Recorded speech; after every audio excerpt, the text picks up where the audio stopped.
Welcome everybody to my lecture. First of all, I want to do my namaskar to my gurus, without whom I would be just another Dutch girl. And my sincere thanks to Dr. Sunil Parab for this invitation.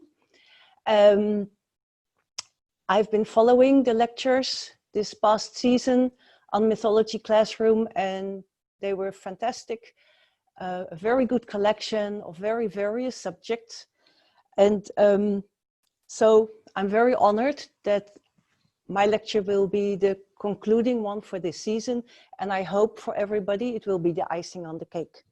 I also want to thank the people, some of the people who've helped me one way or another, especially Padma Priya Bhaskaran and Sri Kumar Menon Veludaran, who I know is here, Katie Brobeck and Ravichandran, and especially also Professor B. Shilaja from the Nehru Planetarium in Bangalore, who encouraged me to undertake this work, and whose publications on eclipse inscriptions in Karnataka have been extremely helpful.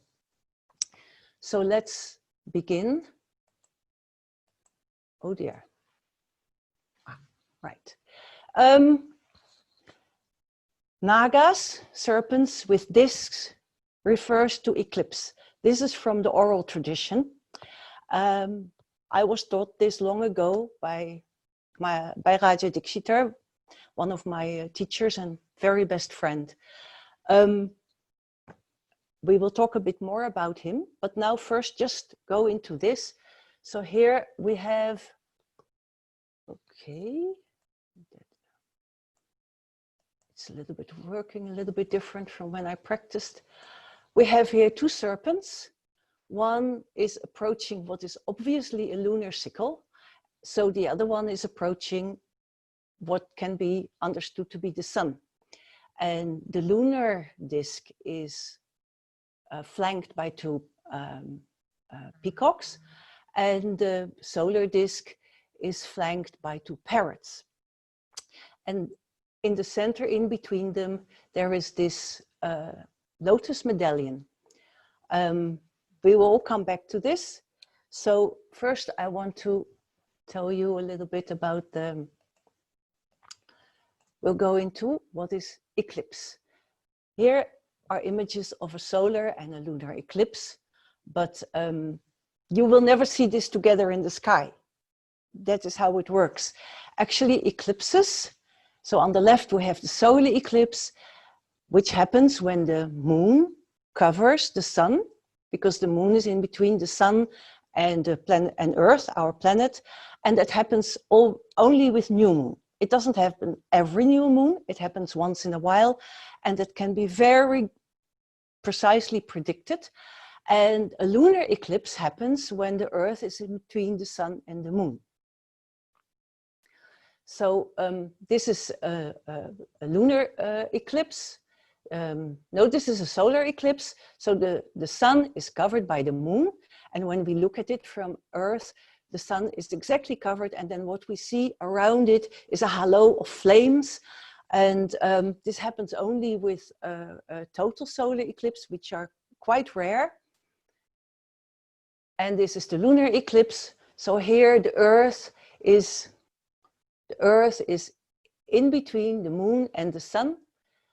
And one of the very great peculiarities of our solar system is that these objects completely, because of the distances, are completely covering, which is very interesting, but I won't go into that. So that is the science of it. India knew about this, about the science side of it long ago. But there's also the mythology.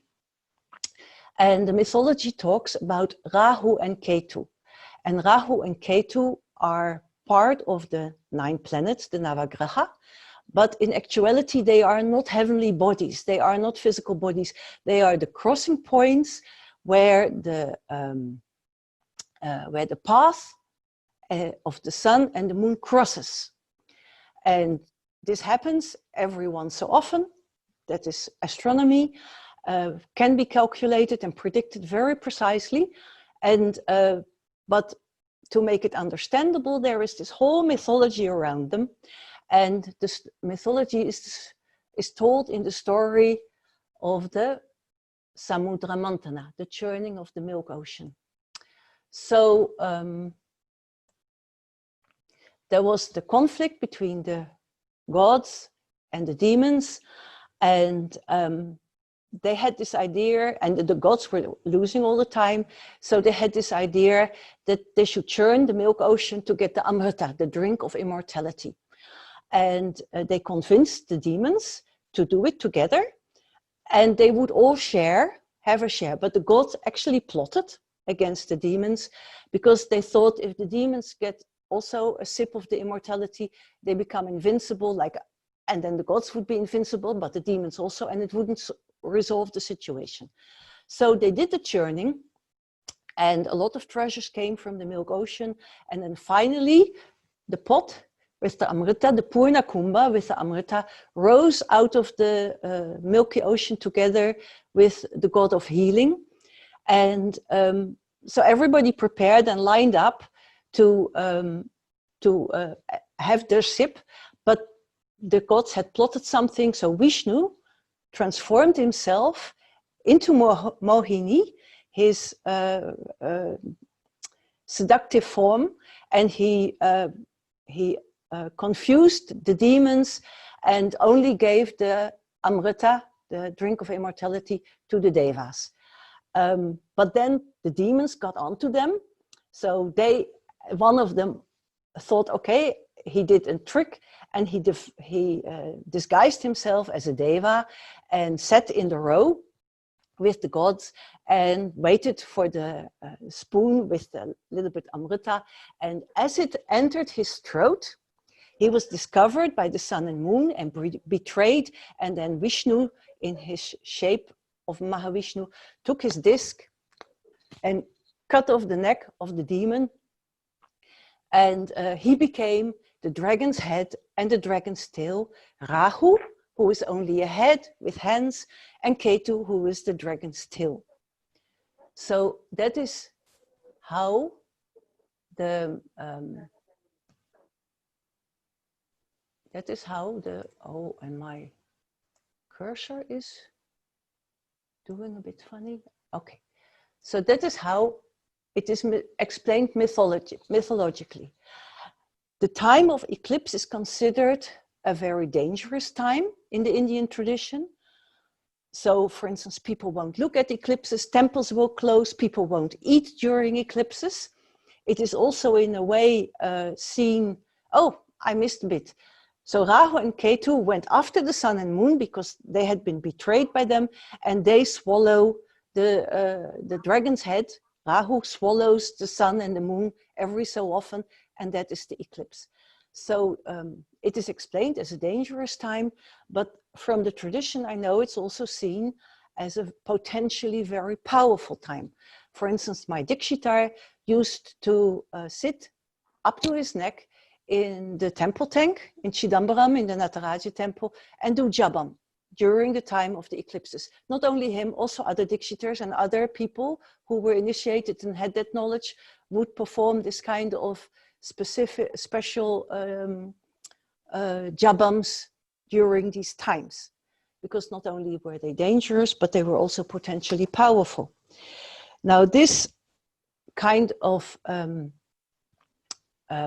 iconography is a crossroads of astronomy, teaching, tradition, mythology, and ritual. And I will be able to share a little bit about it. I found much more, but I had to cut the lecture to the main points. So let's go into it. In 2009, Raja Dikshitar, in the last bit of his life, just before he died, discovered the first eclipse pavilion. And before he died, he discovered 2 more. And we also went to a very important temple. And since he passed away, I've actually found 15 eclipse pavilions and more than 25 temples where there are eclipse reliefs on the ceilings. And some of these temples are connected to eclipse mythology, to Samudramantana, to the Amrita. So I'll share with you some of that, and I'll stick to the main points. So they are found in standalone pavilions, and they are also found, these are some of the pavilions. You can see them, they'll stand in the landscape, and they have sometimes 4 by 6 pillars or 4 by 4 pillars. Sometimes they are partly covered, sometimes they are open. And these are some of the temples where I found eclipse reliefs on the ceilings. Like they can be on the ceiling of the Prakara, they can be in the ceiling of the Gopurams. Sometimes they are in separate mandapas within the temple complex. And this was the first eclipse pavilion which was discovered by Raja Dikshitar. We used to drive from Pondicherry to Chennai regularly via the East Coast Road, and there was this small mandapa standing just off, and I always wanted to stop. And he thought, he didn't want me to stop because it was covered by bushes and he thought it would be dangerous. And then one day it was cleaned up and we got down. And Raja realized there is this combination of a mandapa with a tirtha and a Vinayaka shrine. This is Raja Dikshitar, so he was both a traditional Dikshitar as well as a lecturer and an independent scholar. So this is that same mandapa, and here you can see the mandapa facing south here. They don't always face south, they sometimes face east, and the Vinayaka shrine, and then behind it a large tirtha. So this is the mandapa from the front, and you can see they have a flat roof, they have a porch, and they have a partly raised floor level. And sometimes they are beautifully decorated, or at least well decorated, but sometimes there's no decoration at all. So you can't even be 100% sure it's an eclipse pavilion, but many of them are well decorated. And this one is very clear,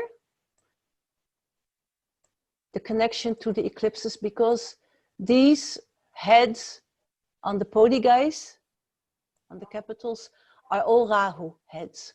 This is Rahu with the fangs and the hands. This is from the tradition, this is known to be a depiction of Rahu. Here in the front, we see the donors, and we'll get back to it later. So now first, I want to go to the ceilings. The ceilings all represent heaven. That is my conclusion. So, also, all the mandapas that I have found seem to belong to the Vijayanagara period, the 16th and 17th century. There don't seem to be later ones and not earlier ones. And it's also not clear so far from my research whether they were erected for specific eclipses or whether they were generally connected to the phenomenon of eclipse. So the ceiling of this first eclipse pavilion on the East Coast Road, just south of Mahabalipuram, we have here the lotus medallion. We have here an Indian sphinx, the Purusha Murga. That was another subject of Raja's research, but that's not part of the story today. And Kanapa, the saint who sacrificed his eye to Shiva. And then when we turn to the right, we see here,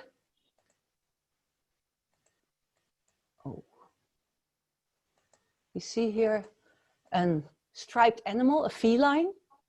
And I've not been able to make out whether they are meant to represent tigers or panthers, but it's chasing a small deer. And here again, we have the naga, the serpent, chasing the disc, which is a representation, a symbol of eclipse. We have a pair of fish, and we have here a serpent, a cobra, chasing the lunar sickle, a disc with the lunar sickle. Can't hear it. Kathleen, can you Yes, mute your got it. microphone? Yeah, I finally got on. Yeah, could you mute your microphone, please? We'll talk later. So on the left-hand side of, this is the front porch of the mandapa near Mahabalipuram. We have a scorpion with a human face, a Gandhabirunda, and again a lotus medallion. I can't even show you the whole ceiling of this mandapa. There are many more interesting subjects there, but just I show you the whale. This is a whale, it's upside down here. The monkeys are right side up. And this is a correct depiction of a moray eel, which is either swallowing or spitting out, vomiting out a small animal. Then the pillars of the mandapa, they largely represent the world leaders, the context. So here in front, we have donors, and there are two couples, two Indian couples and an Indian male, and there are two Dutch people depicted because 10 kilometers away was the Dutch fortification of Sadras, which was a trading post.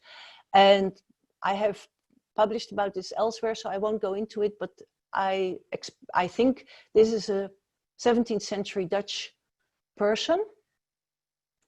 So on the pillars here, we find devatas, both Shiva connected and Vishnu connected. We find erotic sculptures, we find dancers, we find munis, teachers, specifically with the head on top and pointing to the sky and carrying a pot. And we find Mohini. So here is the direct reference also to the story of the Samudramantana, the churning of the milk ocean, where Mohini is the one who deceives the demons. And again here, Rahu and other figures which I have not been able to decode yet. Then we go back to the ceiling. So now I'm going to show you some of the imagery from the ceilings from other places. We find again the Nagas with the disc as lunar and solar eclipse depictions. Then we find fish, ceilings full of fish, makaras, that is mythological fish with elephant trunks. We find whales, we find more felines, parrots, lizards, turtles, scorpions, frogs, lotus medallions, and more Gandhabirunda, that is the double-headed eagle, and sphinxes also in other temples. But I had to focus this lecture, so I can't share that many images with you. But here we have a very clear image. This is in a gopuram, the ceiling of a gopuram. And here on the left, we have the snake with the moon. And on the right, we have the snake with the sun. And in the middle, we have a chariot.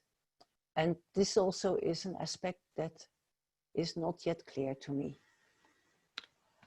But that means there's still a lot to research. This is another one. This photo was given to me by Veluduran, who has been very helpful with me, helping me find, also helping me with images from temples that I had not been to. So, I mean, I found 15 standalone pavilions and 25 temples from my own collections, but there must be many more because people still, I mean, we have to learn to look up. So here we have the Naga with the sun and a small animal, a mouse or a deer, it's not clear. This is another one. And here are two Nagas with a disc. This is again a different pavilion, completely different style of work. And here we have a ceiling with fish. I could probably use a whole lecture to share ceilings with fish with you, but that will be some other time. So here we also see the simple fish, which are just, you know, just fish in couples facing each other. And this is again either a whale-like or a makara. These are some of the fish. And I have a fantastic collection of all kinds of very strange and interesting fish. I will share one or two more with you. Like this one. So this is an amazing collection of fish and whales and makaras. I think this must be a whale. And this would be a makara because of the elephant trunk. And these are different types of fish. I'm not sure whether they are intended as biologically clear fish, although the whales are sometimes beautifully shaped. And here is a very peculiar one with almost like a parrot beak with the lunar disc.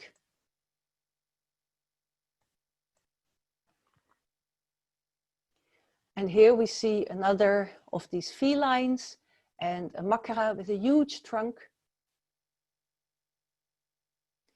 These are some other animals. This is a turtle. Turtles are seen. I don't know, this could be a mongoose. This, to me, it looks like a beaver, but I don't think India had beavers. So I'm not sure. And so the association of these animals is from finding ceilings on which nagas are depicted with discs and then with all the other animals around. And then sometimes when I see these animals in other places, for instance, like here in the roof of a gopuram, you can conclude that this is also eclipse related. And then here again, there is this beautiful lotus medallion. So here we have lizards, we have a turtle, and we have two frogs. And this is an amazing relief on the ceiling of a mandapa that belongs with a Vishnu temple. And we have here 3 different types of Ganda Berunda, double-headed eagles. We have 2 yoginis or goddesses. We have a makara, and we have 2 animals that actually, to be honest, I wouldn't dare to identify. And here we have, again, birds that could be parrots or maybe peacocks. I could not go, I mean, a lot of these photos were photographed when I was actually traveling to, for other reasons. And I would just see it and photograph it. And this mandapa could not be entered, it was gated. So I took the photos through the gate, and this is the best I could do. But I mean, I hope to go back there because I really would like to know more about it. Also often depicted with these images are hamsas, the swans, the cosmic swans, and parrots. So what we saw on the slab, the first slab I showed you with the 2 snakes with the sun and the moon, flanked by parrots and flanked by peacocks. The parrot is an often returning theme on these ceilings. And this is actually an astronomical ceiling with the 12 signs of the zodiac, and also what I think are the nakshatras, or maybe other astronomical. I photographed many of these ceilings, and they are worth a study in itself. So now we go again to the context, the pillars, what is found on the pillars. So the eclipse, what I discovered, what I concluded from all the images that I've seen, is that eclipse plus ritual, sadhana, equaled the amrita, the immortality. And that is because, for instance, the Purna Kumbha is depicted on many of the pillars, many of the pavilions. The same teacher is represented often in this way, but also seated. So let's go to, we go back again to the story of the churning of the milk ocean with Mohini, who deceives the demons and gives the drink of immortality only to the devatas. And so this is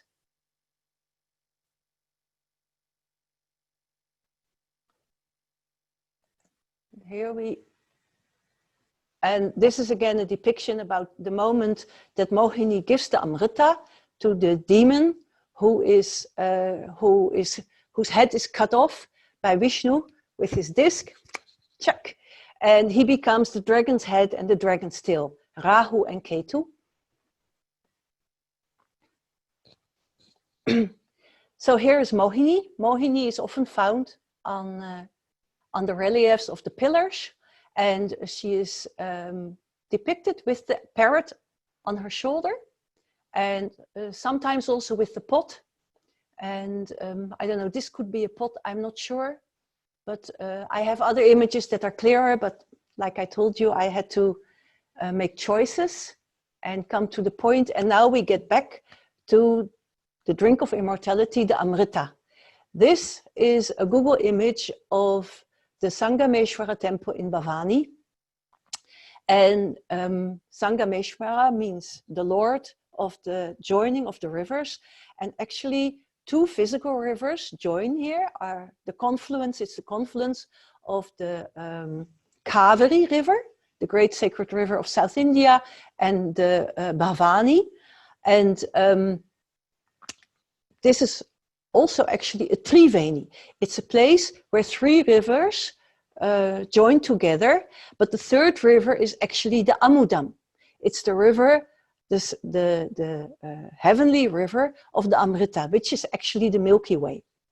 So we get back to this relief, and this relief is from Bhavani, and it's probably has belonged to a ceiling of a mandapa, which was taken down, but this is still standing in the courtyard. And we see here, again, I come back to the combination, the naga, the serpent, the cobra, approaching, chasing, about to swallow the lunar disk, and the cobra, here on the right, about to swallow the solar disk. And the moon is connected with the peacocks, and the sun is connected with the parrots. And that is important because I come now to the parrots. The parrots were one of the things that I didn't get it. Everywhere these parrots, on the ceilings, here together with Rahu, you see his fangs and his hands and his demonic face. And here are the parrots making this peculiar, very typical symbol. I mean, that's a whole story in itself. I had to throw it out. So, and here is a ritual that has been performed. So you have the naga with the moon or the sun. It's not clear. And then there is this small yantra with the parrot sitting there. And from the slab in Bhavani, I came to the conclusion that there must be a connection to the solar eclipse. And just a few weeks ago, I found a mythology that explains the connection. Because there is a story, Shiva was about to teach Parvati the secret of immortality. So he told everybody to leave the room, the space, but they forgot there was this one small parrot egg lying there, and it was about to hatch. So the parrot chick in the egg heard the whole story, a whole secret of immortality. And when it hatched, it was Sukha Maharishi. And Sukha Maharishi has the head of the parrot. And there is also a temple dedicated to him in Tamil Nadu. And so there we have the connection between parrots and immortality. And the solar, obviously, the slab from Bhavani shows there's a link to solar eclipse. Now, this is another story from the occult traditions, the yoga traditions in India. There is a story that there are two versions. The scriptures that told the secret of immortality were thrown into the sea and swallowed by a fish. And then there was the Shiva in the form of a fisherman who caught the whale or the makara and took the the scripture out. The other story is that this baby was thrown into the sea, rejected by his parents, swallowed by the fish, who took him to the bottom of the sea, where Shiva taught Parvati the secret of immortality. And he became Matsyendranath. So Matsyendranath is one of the great teachers of the yogic traditions. And there are several sampradayas that see him as their founder. And he is depicted here on the fish. And so now I got the connection between immortality and the whales and the makaras.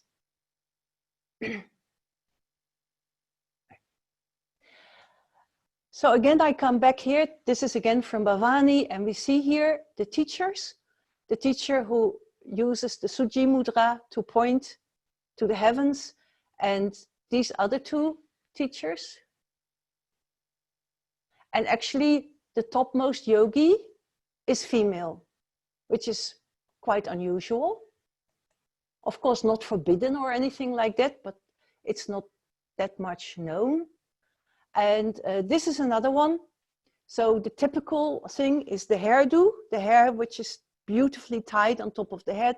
There is the piercing of the earlobes.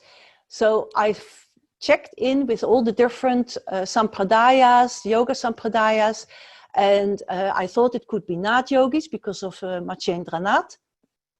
But they pierce the top of their ears. And I thought they could be Kapalikas, the people who worship through following Shiva on the cremation ground, but I don't know. And they could be Kalamukas. But I think against that also because well, all these sects are supposed to have kind of dwindled after the 14th century, and these pavilions are very likely datable to the 16th and 17th century. And also the Kalamukas were a sect that was celibate. They were yogis that were celibate, as far as I was able to deduce from the literature. I'm not very familiar with this. It is obvious that the eclipse pavilions were intended for ritual. This is one of them with both a platform and a niche. And there is a very strong possibility of the connection to alchemy. And why do I say that? Because I found these depictions of animals with heads sort of like entwined on the ceiling in connection with the fish, and the nagas, and the discs, and the lizards, and the whales. And there is this. Now, this is a depiction from the work of Elias Ashmole, which was published in, where I got it, sorry. I've been doing this by heart. Elias Ashmole, one of the great researchers into alchemy from the 17th century. And this particular drawing and book, what it belonged to, was published in 1652. So, or it is based on alchemy, as alchemy was understood both in the East and the West, or there were contacts, maybe, I mean, from the early 1500s, the Jesuits had been taking Indian texts to the Vatican. And of course, the British were in India in the 17th century, as were the Dutch. And I don't know, but this is, I mean, we have here the sun and the moon, and we have the dragon with the necks entwined. And this picture is about obtaining the elixir. In English, it's called the elixir, or the ambrosia, which is a Greek word. And of course, in India, it was known as the amrita, the drink of immortality. And there is another aspect to this, because from the imagery on the pillars and the roofs of the eclipse pavilions, it is obvious it was a tantric sect who performed their rituals here. And this one is very obvious, very direct. And I don't think there have been any images published or found anywhere in India where the tantric aspects of a sampradaya were this much directly represented. So we find this connection between the concept of yoga and immortality and eclipses connected also to a tantric teaching, a yogic and tantric teaching. And the purpose of it all was to obtain the amrita, to attain the amrita, the drink of immortality. And here we see the pot of the amrita, the purna kumbha, being carried on the back of the elephant, which of course was an honor. This shows sort of how important it was. And this, with my thanks again to Veludaran, who published this beautiful image of a ceiling of an eclipse pavilion that I had not been able to photograph because it was locked at the time of my visit. But here we see the lotus medallion with 4 parrots and the purna kumbha, the pot with the amrita, with the drink of immortality, being flanked by the swans, the cosmic swans, who can be a representation of the cosmic soul or the individual soul who aspires to realization. And here we have the animals with entwined necks, which are so very obviously very close to this, also this English concept of alchemy. So thank you for your attention.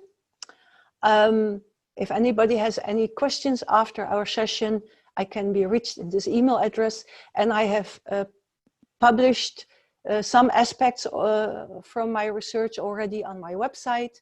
And I will be doing that also in future. So after this, the next thing will be an article. And I have so much material, it will probably have to become a book, but I don't know when I'll have the energy to write it. So thank you so very much.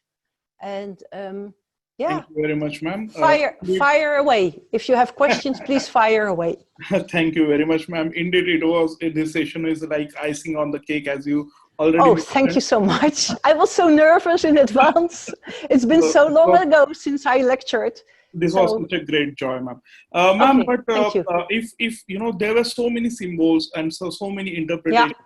But if we have to just conclude it, you know, in one sentence, like if I'm going over there and if I'm looking at those symbols. Look at ceilings, and when you see nagas, cobras with discs, then look around what else is there on the pillars and on the ceiling. And the connection is eclipse is connected to yoga and the attainment of immortality.